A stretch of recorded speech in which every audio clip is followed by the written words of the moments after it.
Dr. Contessessa, I'll start with you. So these new guidelines, this is the first time they've been issued in 15 years. They acknowledge that childhood obesity is a complex problem and it needs to be addressed through behavioral changes and sometimes medication. Walk us through what's going on here. They're saying we should switch from watchful waiting to being more aggressive. I completely agree with being more aggressive, but the aggression should include, really lifestyle changes, diet and exercise, before a knee-jerk response to surgery and medication.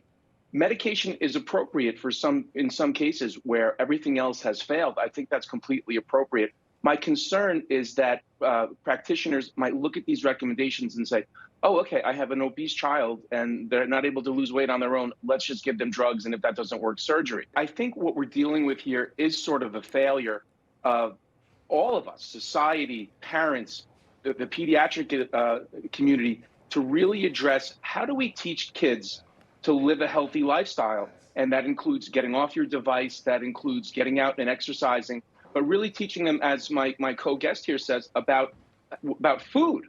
And that having French toast sticks for breakfast, it sounds delicious, and maybe on a Saturday or Sunday, that's not a bad idea.